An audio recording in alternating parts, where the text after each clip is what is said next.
Bored. Gotta find something to do.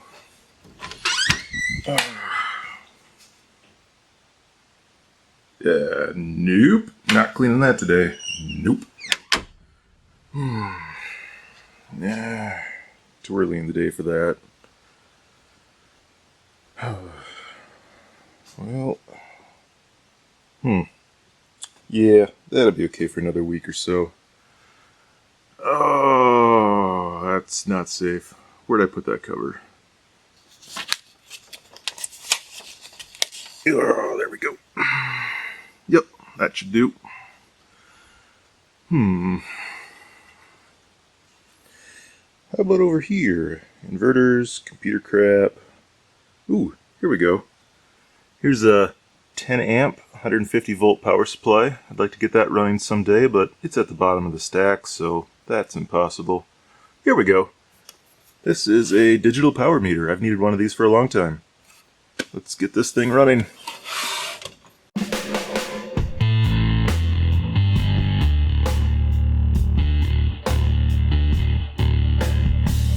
Hello everyone, NonLinear's Hans here, and today we're going to be talking about measuring inverter output power.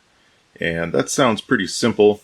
In the past, I've just used one of these guys, a kilowatt P3 meter. This is something you can buy for $20 online or at Walmart, pretty much anywhere.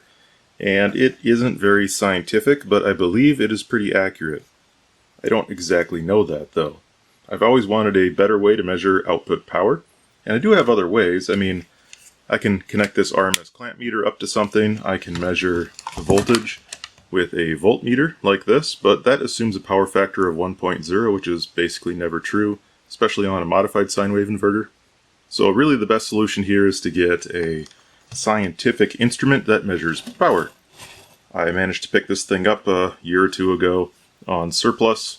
It is an LDAN digital power meter, CP210A. I tried to look this up. Unfortunately, it's an IRS form number, and I can't really find much of any information on this unit. It measures the frequency, which is really nice. I frequently fail to mention frequency of inverters I review, so this will help with that. The wattage, true wattage. It also shows the true RMS voltage and the true RMS current. It also has peak there. I'm not quite sure how you switch between that, considering that there's no controls on the front. I'm not sure what that is. Anyway, let's take a look at the rest of the thing here. It has a for reference only sticker on it. That's not really a good sign. That means that this thing was not deemed important enough to calibrate in its previous life. There is a calibration sticker on it. Not sure if you can read that, but it says it was last calibrated in 2001. So yeah, this thing's pretty old. Here we have a model number and a serial number. LDAN Power Supply Division of Mid-Eastern Industries. No idea. Here's the back. That's probably the most interesting part of it. We have the source and the load. Here we have screw terminals which have a stop, so you can't unscrew them completely. I can't put ring terminals on it. I have to put spades. But you hook your load and your source up to here, and it measures it through this shunt. It has a 30 amp breaker on it, which is nice. If you overload it, it just trips the breaker. Looks like it has a range switch. That's kind of interesting. I was leaving with 300. I don't need 600 volts. And a hold and an auto. I have to think about that a little bit. You can ground it, and it either runs on 110 or 240. So this is the basic thing. It's got these flip out legs. And let's see if we can get this thing powered up and see how it compares to my much less scientific equipment. However, this also hasn't been calibrated in almost 20 years. So how accurate will it be? Well, I don't know. In order to see how well this thing works in comparison to a meter like this, I need to have a couple of different loads. I want to have a completely linear load. I'm just going to use this heater over here. This will have a power factor of basically exactly 1.0, where the current and the voltage are in phase. And I'm going to use this DLS45 battery charger from IOTA as my nonlinear load. This has a fairly high crest factor on it, and its power factor is pretty poor because it's not power factor corrected, so that will be a good load for a nonlinear load. And then I'll compare it to this guy and this guy. And to this guy. And to this guy. and to this guy,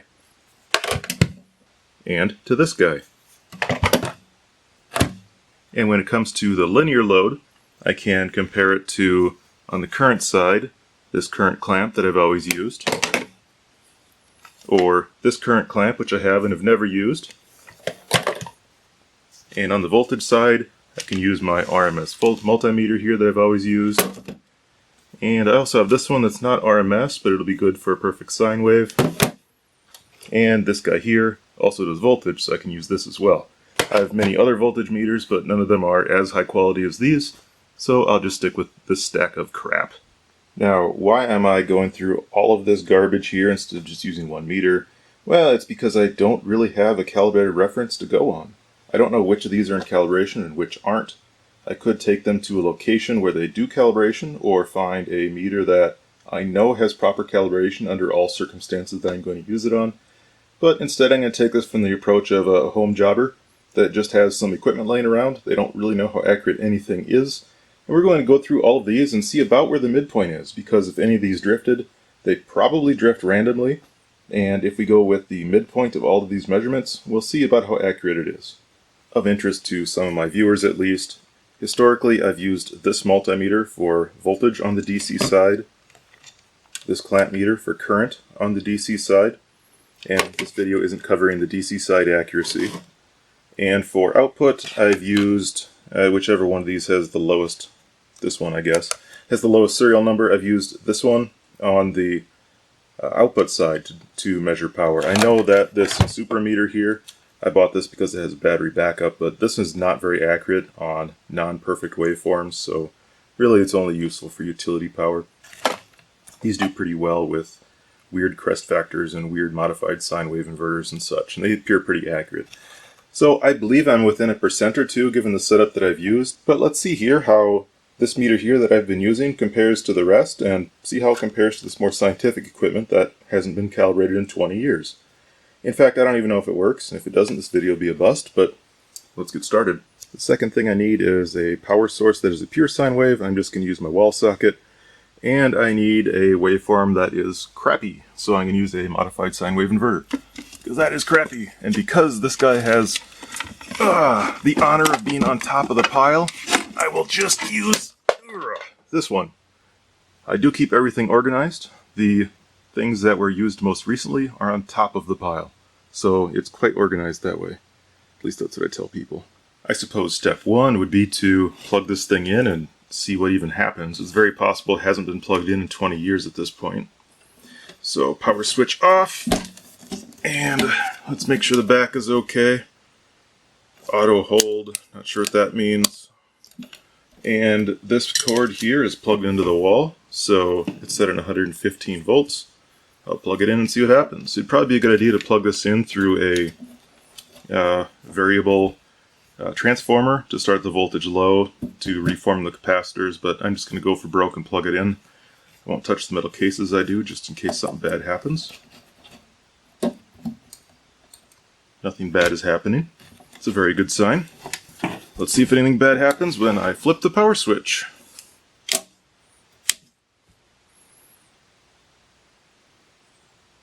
Looks like it's flickering on camera, but it is not in real life. All the displays seem to work. And if I flip this hold button on the back, what does it do? Now it's on auto, and you can see that it is floating around. Now it's on hold.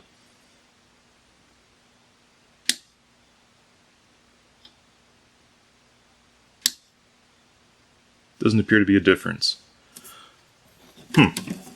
I should probably know what that switch does. Anyone know what that switch does? If you do, you can put it in the comments. Maybe we'll figure it out later. Anyway, it appears like this thing is working, so good enough for that. Now we need to put an input and an output on it.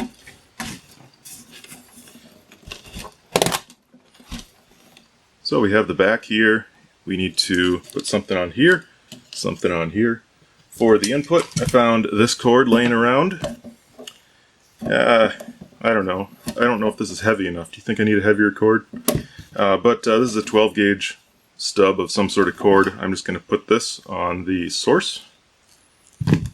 And for the load, I didn't have a great cord for it, so I'm just going to use an electrical box like this and an electrical outlet like this. Put a faceplate over it, or maybe no faceplate, probably no faceplate, and call it good. And because this thing sits up on feet anyway, it'll take a little bit more storage room, but I think I'll just put it down here like this so that it's still on the feet with an outlet down here. So let's get this thing done, wired up, and see if it functions. These could probably be a little bit longer. Looks like it was in some sort of cable gland here in the past. It won't be anymore, so let's embiggen this a little bit.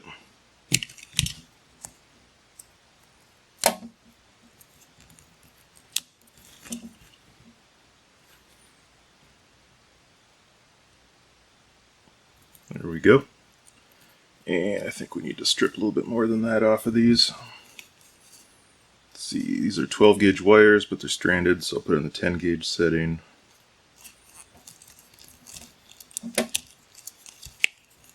And ground. Yeah, we don't need no stinking ground, do we? We'll just let that one be. Tape it up or something. Alright, let's see if we can get these into the power supply. Well, there's the hole on this guy. I need to get this wire onto here, and it clearly is not going to be going in that hole. So I could wrap this around, but let's see if I have some sort of spade terminal that I can crimp onto this guy and make a little bit more solid connection. I found this package of spade terminals, or whatever you want to call these guys. So I think this will work for us. Let's give it a try.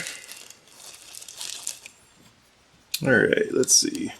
Yeah, that'll just go in there like that. That's good enough. So I'll just crimp the wires into these guys, and then I'll be able to tighten it down. That makes a nice solid connection. We'll just do that.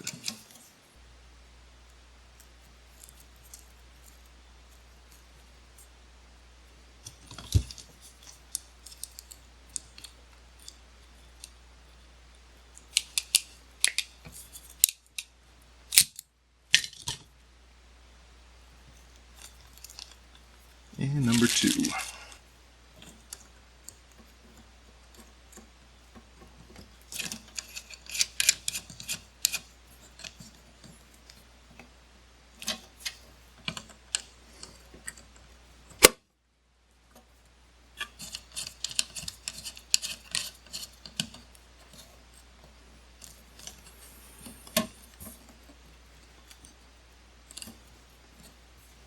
There we go. That's good enough for now. We'll improve that later. On the load side, I have some lower strand count 14 gauge wire. 14 isn't really as heavy as I'd like, but again, we can worry about this later, assuming this thing works well, but it'll work fine for today's test. And who am I kidding? This will stay here forever. I'm also not going to hook up ground. Probably should, but I'm just not going to. Black. Black should probably go to load. We'll put this guy up here. And this time it does fit through the holes, so we should be able to get this hooked up. Alright, so we have our input. And now I want to put this electrical outlet on the bottom, something like this. So we'll pull these nails out. We don't need these.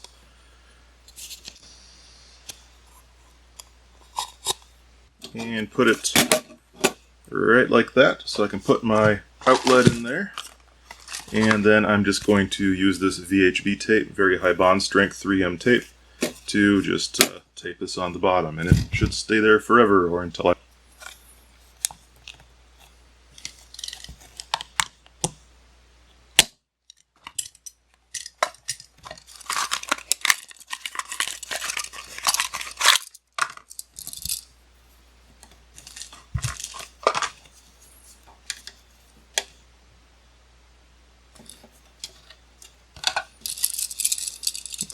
Black should go to hot, so I'll put that over here.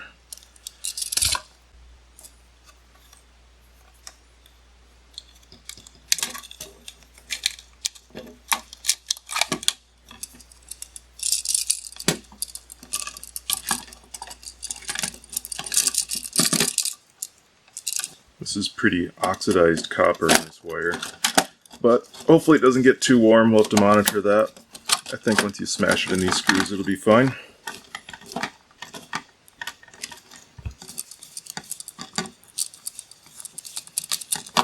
And yes, I know these terminals aren't rated for this kind of wire, but I don't really care for this application.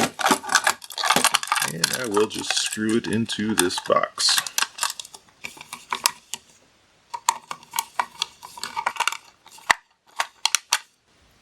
And I think this will work pretty nicely. I'll just tape it right here with this VHB tape.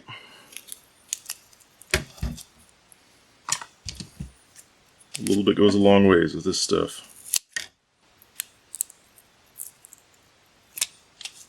Normally you'd clean the surfaces first, but not today, not today.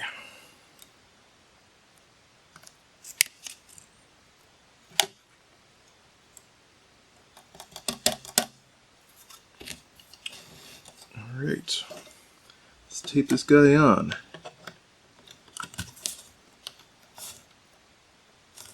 Press and hold. It's not going anywhere.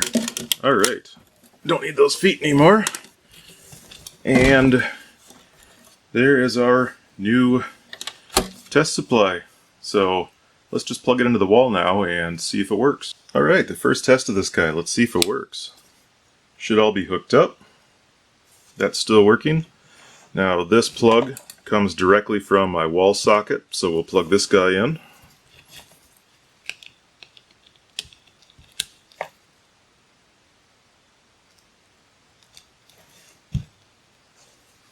Well, that looks pretty good. 122.3 volts and 59.99 or 60.00 hertz.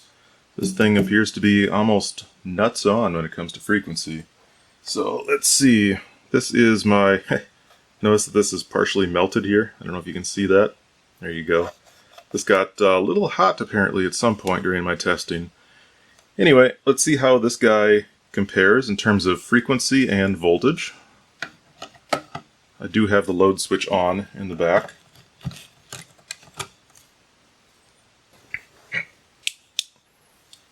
Probably can't see that, so I'll illuminate it here. 122.6 volts. Wow, that is really, really close. How about frequency? Heh, incredible. That is really, really close. Alright, so we have that out of the way. We can see that these two instruments are pretty close. Let's try turning on this heater. I'm going to plug the heater into here. Again, this is plugged into the wall, so it's an ideal sine wave, or at least very, very close. I'm just going to turn this on medium. And here we have 848 watts. Here we have 852.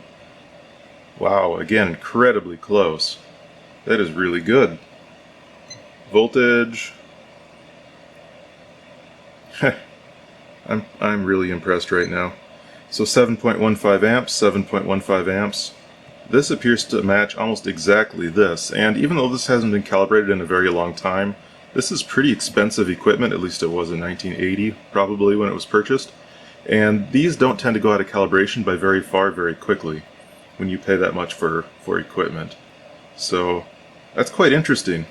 So far we're doing pretty well on this test in terms of using an ideal load, linear load, and using a wall socket pure sine wave. So I'm just going to go through all these others and see how close they are. Plug in my load to number 2. This one's 118.9 volts. Again, very, very close. 850 watts. That's basically nuts on. Amperage 7.14. Again, very, very good. Very good. Impressive. For something that costs $20, these P3 meters, I've always been impressed with them. They're very good. So this one here, you might have seen in the intro, it has an X on it because this one failed and I repaired it. I had to replace a capacitor on it, a little film capacitor inside. And I put that on there because I no longer trust it. But we're going to try it out here anyway and see how accurate this one is. I've never actually checked this again since I fixed it. I just saw that it worked and I stopped there. 118.2 That's less than 1% off. That's still really, really good. I assume Hertz is on all of these. That should be pretty accurate in everything that you test. These have a fairly accurate oscillator in them. Watts, 840. Again, that's less than 1% off. 7.12. So this one is the least accurate of them. That jumped around kind of funny there, didn't it? This is the least accurate so far, but it's still very, very accurate, assuming this is correct. Again, I mentioned that this one is not very accurate when it comes to modified sine wave inverters, but let's check for this pure sine one. 856, again, very, very good. 119.1 volts, 7.18 amps. All these appear to be very, very close. I was planning on doing an analysis comparing all of these to this meter to see where the center point was, but it turns out they're all almost identical within less than 1%. So, well, that was kind of a waste of time. This video is going to end up pretty boring at this rate. So I also measure current with a meter like this. And let's see how accurate this one is compared to my digital power meter. So again, I'll put my heater on medium. And I have it running through this extension cord this time. Extension cord's plugged in here, heater's plugged in here. And I just have this little wire split off here. So I'm going to put this guy on AC amps. There we go, reading about 0. Clamp meters are never as accurate as a current shunt, so this is definitely going to be more accurate than a clamp meter. But we'll put the clamp meter on here and see how this compares. This reads 7.11 amps, and that reads 7.07. Again, very, very close. I'm pretty impressed. Usually on these clamp meters, if you squeeze these tighter, you get a different reading. Here you can see I squeezed it and it's up to 7.22. And if you let this relax a little bit, just let the spring tension take it, it goes back down to 7.10. Like I said, it's not as exact as a current shunt. This air gap is critical. So on better meters, you're going to have a better controlled air gap. Here it's just a piece of plastic. On the really good ones, they're going to have a piece of Teflon tape or some sort of anodized surface or something that's very thin and very controlled. This is a less expensive meter, but it's very, very close. I'm pretty impressed there. I also have this guy. It is a Fluke i410. I looked at the data sheet. It's good for a crest factor of 3:1, which should cover basically everything we're doing here today. So I also want to test this guy out. It's a little bit different. It just has a multimeter output like this, and it is a certain number of, I don't know, millivolts per amp or something. We'll figure it out. So I'll clamp this guy on here. And I'll just set this off to the side for now. And plug that into a multimeter. This has to be a true RMS multimeter. So I will use this one. 7 millivolts. And I'm sure a lot of you have already figured out what that switch in the back does that says hold and auto. That is hold and auto for the range. Here we can see the decimal points over here. I turn the heater on high, the decimal point goes over here. If I turn the switch on to hold instead of auto, turn my heater back off, it stays there for the decimal point. Otherwise, it goes back to full precision. So that's all that switch does. I also wanted to see how accurate this meter was when measuring voltage. 121.7, 121.7. That is much more accurate than I expected. I just wanted it to be within 1%. But, yeah, it must be pretty accurate. This is not an RMS multimeter, but this one reads 123.5 instead of 122. Again, it's within about 1%, so I can't really complain about that. Let's try this one in its multimeter mode, just as a curiosity. I never really use this as a multimeter, but this is a true RMS multimeter, so it should be more accurate than this guy. And here we have 121.7. Again, extremely close. So far, this video is pretty boring. All of these meters are accurate. What fun is that? But I do like that this guy's accurate, at least it seems to be. Either that or every single meter I own is off by the same amount in the same direction. That seems highly unlikely. Alright, now on to what I think is going to be the more interesting portion of the video. What we really want to know is measuring inverter outputs. How do we measure those accurately? And we looked at pure sine waves coming out of the wall socket, and all of these measure almost identical, meaning it's highly likely they're all very accurate. So let's try this inverter. I'll hook it up to this Autocraft battery over here, and I'll supplement it with this DLS 45 amp battery charger. That way the voltage should stay about constant, and we'll see on this really crappy waveform about how accurate all of these are on a linear load, that electric heater, and on a nonlinear load. And we're just going to use this same battery charger. We'll loop it through and charge the battery off of it. The inverter will run off the battery, and the inverter will power the charger. So that's a nice loop that will max out this thing. Which of these can handle it, and which can't?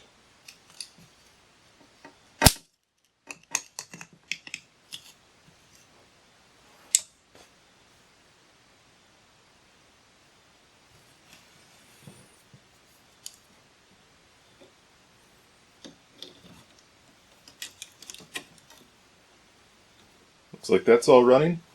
Now let's hook up our battery charger.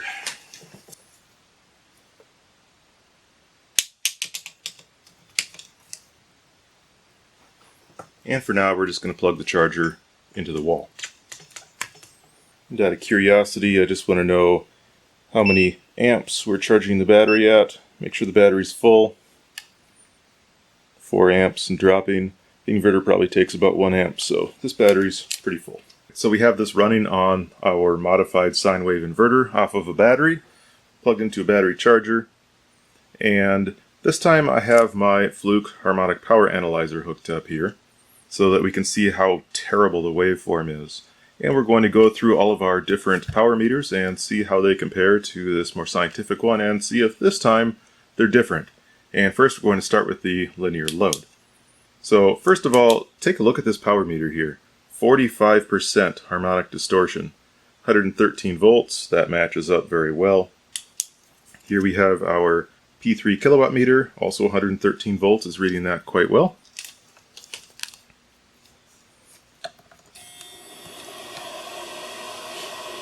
So now our heater is running off of this modified sine wave inverter. We have 59.69 Hertz, 59.7 Hertz. I'm sure that this will be correct. 59.6 Hertz, yep. How about voltage? 111.8. This will change a little bit as the battery voltage sags, so about 112 volts. We have 113 there, that's pretty close, and 112.6 here. So these all match up pretty well. And the most important number here, wattage. This one's saying 773. 757, we're getting quite a bit of difference here now. And here we have 740. Interesting. They're all reading different wattages. I'm not quite sure what to make of that, but they don't agree, do they? That's really interesting. And this is a linear load as well. But that is a pretty small error, so we're going to let this pass. And we're just going to go through the other meters and see how closely they compare to this one. Meter number 2. We'll let this stabilize a little bit before we start taking our readings. But again, it looks like the voltage is pretty accurate. We'll go to the amperage here. These two match up, and this one does not. That's pretty interesting. If I reposition the clamp, it doesn't improve. Makes me think that this meter is probably the wrong one. 6.8, 6.8, and we'll go to wattage to see how it handles this poor waveform here on wattage. And this one's jumping around a lot. This one's obviously different than the other meter. It doesn't like it as much. Maybe the resolution is poor. But 774, that's very, very close. And this is a little bit lower. So meter 2, not quite as accurate. And let me check here. This is the slightly newer meter. This is the original meter that I've been using forever. Alright, on to the next one, the one with an X. I'm very curious how this one's going to work. This is the one with the X that I supposedly repaired, and, well, I didn't repair it. So there's a good reason why I haven't been using this and why I labeled it. This is saying 144 volts. That is way, way off. And it's saying 1300 watts, which again is way, way off. So this guy's useless. I might as well just throw it away. It's a good thing I did this test. Wasn't aware of that until just now. And now the N-Super meter.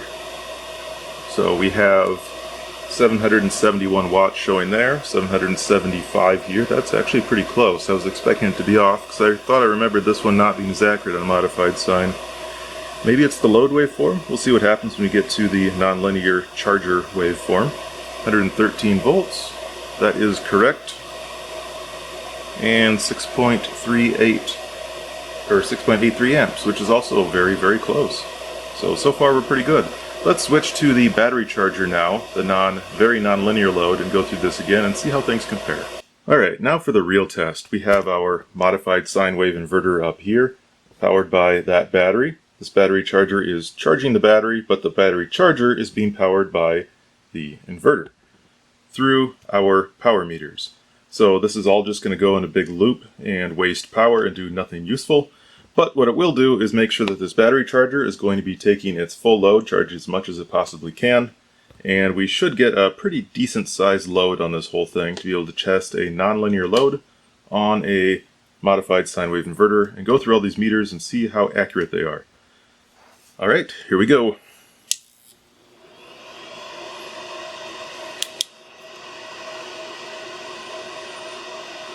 So there we go, we can see that the battery charger is pulling 740 watts at 7.2 amps, 113 volts. Let's see what we get here.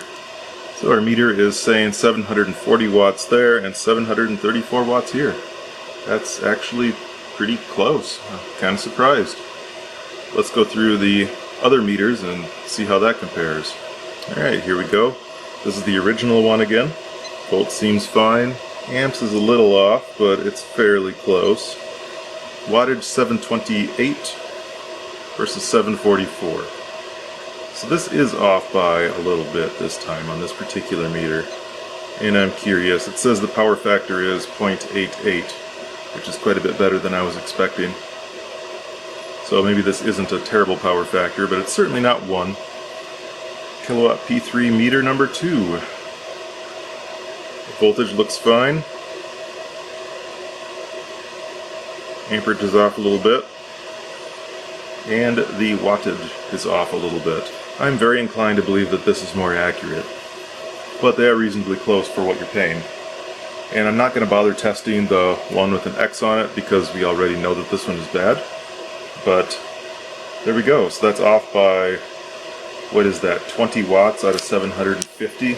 So this is off by about 3% versus this meter. And they were in very good agreement when we had a sine wave, so I'm pretty sure that this one just isn't as good at measuring RMS. Well, that is it for this video. I basically wanted to get my digital power meter running, see how accurate it seemed to be versus what I've been using all these years, and the conclusion is that what I've been using all these years must be pretty accurate. Accurate enough that this video was kind of boring. I don't know if you found this interesting or not, but now I have a better tool to measure my inverter outputs in the future. This is NonLinear. Thanks for watching.